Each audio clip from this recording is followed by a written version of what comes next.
السلام علیکم، میں ہوں آپ کا ہوسٹ شاکر قریشی اور آپ دیکھ رہے ہیں اپنا favourite YouTube channel View Point. آج ہم آپ کے ساتھ شیئر کریں گے ایک گڈ نیوز، اور گڈ نیوز ہے قدرتی ذخائر سے ریلیٹڈ۔ اس میں کوئی شک نہیں کہ اللہ سبحانہ تعالیٰ نے پاکستان کو قدرتی ذخائر سے بے حد نوازا ہوا ہے۔ ہماری ہی میں سمجھتا ہوں کہ نااہلی ہے کہ ہم ان قدرتی ذخائر کا بھرپور طریقے سے فائدہ نہیں اٹھا سکے۔ آج کل آپ کو لوکل میڈیا اور انٹرنیشنل میڈیاز میں یہ بات سننے کو مل رہی ہے کہ پاکستان میں ایک بہت بڑی تعداد میں سونے کے ذخائر دریافت ہوئے ہیں، جس کی قیمت لگ بھگ 800 ارب روپے ہے۔ یہ کوئی چھوٹی بات نہیں ہے، تاکہ جو ہماری نیبر کنٹری انڈیا ہے اس میں بھی اس خبر کو اپنے پرنٹ میڈیا اور الیکٹرونک میڈیا پر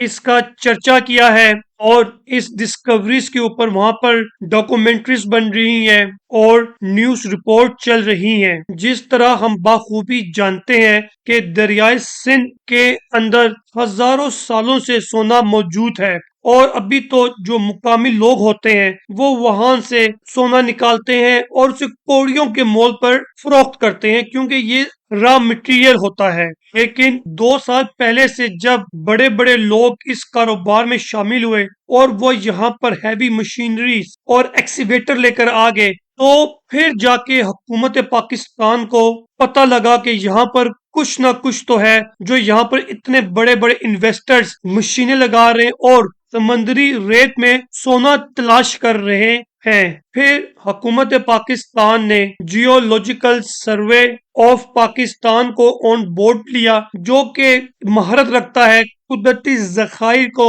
تلاش کرنے میں اور اس کا پتہ لگانے میں۔ آپ کو یہ بتانا ضروری ہے کہ جو ریکوڈ کے ذخائر ہیں، سونے کے ذخائر ہیں، اور جو ہر کول کے ذخائر ہیں، صوبہ سندھ میں یہ بھی جیولوجیکل سروے آف پاکستان نے ڈھونڈ کر بتائے تھے۔ پھر یہ ادارہ پنجاب کے ضلع اٹک میں گیا، وہاں پر 32 کلومیٹر کے ایک پیچ کو بڑی ڈیٹیل میں اسٹڈی کیا گیا، اور پھر 127 مقامات پر 500 سے زائد ریت کے سیمپل کلیکٹ کیے گئے، اور ان سیمپل کو بڑی ڈیٹیل میں انالیسس کرنے کے بعد اس ادارے نے حکومت کو ایک رپورٹ جمع کروائی کہ یہ جو 75 مربع کلومیٹر کا علاقہ بنتا ہے دریائے سندھ کا، جو کہ قدیم زمانے میں بھی بہہ رہا تھا اور اب بھی وہاں پر پانی دریائے سندھ کا بہتا ہے، اور یہ جو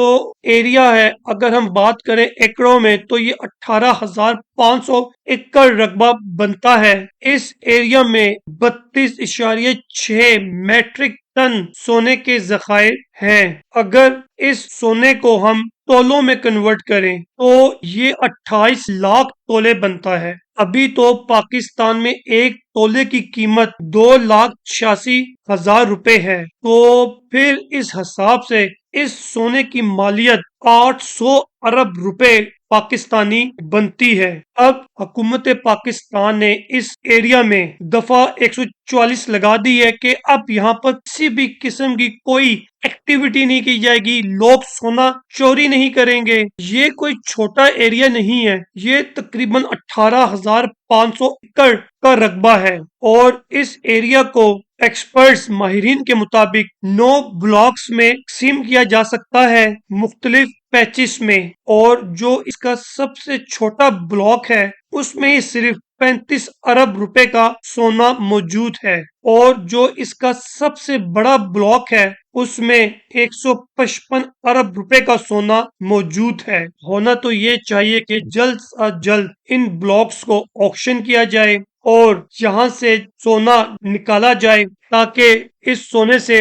پاکستان بھرپور فائدہ اٹھا سکے۔ دریائے سندھ گلگت کے اندر بھی سونا چھوڑتا ہے، اور دریائے سندھ خیبر پختونخوا میں بھی سونا چھوڑتا ہے، اور پنجاب کے ضلع اٹک میں بھی سونا چھوڑتا ہے، اور یہ سونا اوپر ہمالیہ کے پہاڑوں سے کروڑوں سال پہلے جب ٹیکٹونک پلیٹس کے ٹکرانے کی وجہ سے یہ پہاڑ بنے، تو وہاں پر کچھ سونے کے ذخائر ہیں، تو جب وہاں سے پانی گزرتا ہے تو وہ اپنے ساتھ ساتھ سونا ابشاروں کے ذریعے نیچے تک لے کر آتا ہے۔ خیبر پختونخوا کے بھی اس میں 2-3 ضلع آتے ہیں، جن میں سے 4 بلاک تو ایسے ہیں جنہیں کے پی حکومت نے آکشن کر دیا ہے، اور انہیں ان 4 بلاک سے 4 ارب 93 کروڑ روپے کی کے پی حکومت کو آمدن ہو چکی ہے۔ یہ ٹوٹل 13 بلاکس ہیں جنہیں مزید ابھی آکشن کرنا ہے کے پی کی حکومت نے۔ تو اب ہم سمجھتے ہیں کہ پنجاب میں بھی جو بلاکس ہیں انہیں آکشن کر دینا چاہیے تاکہ یہاں سے بھی آمدن کا ذریعہ بن سکے۔ اسی طرح آپ یقین جانیے کہ جو ریکوڈک ہے، بلوچستان میں جو سونے کی بڑے بڑے پہاڑ ہیں، وہاں پر ایک تخمینے کے مطابق 20.9 ملین اونس سونے کے ذخائر موجود ہیں، اور اگر ہم اسے تولوں میں کنورٹ کریں تو یہ 47 کروڑ تولہ سونا بنتا ہے۔ اگر ایک تولے کی قیمت 2,86,000 روپے ہے تو یہ 1,34,000 ارب روپے کا سونا ہے، تقریباً $50 بلین کا صرف یہ سونا ہے۔ اسی طرح وہاں پر کوپر کے بھی ذخائر موجود ہیں، وہ 12.3 ملین ٹنز کے ہیں۔ آپ یقین جانیے کہ اللہ سبحانہ تعالی پاکستان پہ حد سے زیادہ مہربان ہے، اور پاکستان کو ہر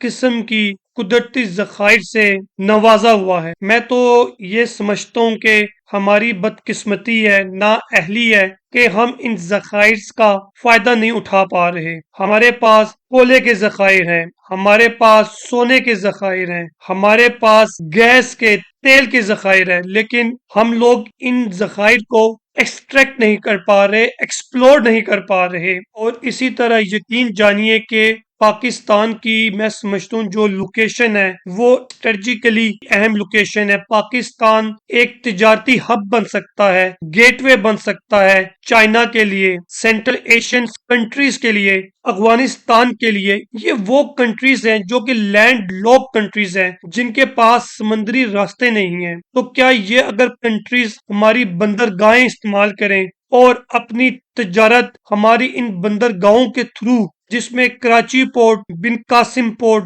گوادر پورٹ جیسے ہماری بندرگاہیں شامل ہیں، اگر یہ ان کو استعمال کریں تو یہ ممالک خود بھی ترقی کر سکتے ہیں، اور پاکستان بھی یقین جانیے اربوں ڈالرز کما سکتا ہے جب پاکستان ایز اے تجارتی گیٹ وے بنے گا ان تمام ممالک کے لیے۔ اس کے لیے سب سے پہلے ضروری یہ ہے کہ ہم پراپر انفراسٹرکچر ڈیولپ کریں، روڈ کنیکٹیوٹی بنائیں، تو تب جا کے ہم اپنی ان قدرتی وسائل سے اور جو ہماری جیو اسٹریٹجیکلی لوکیشن ہے اس کا بھرپور فائدہ اٹھا پائیں گے۔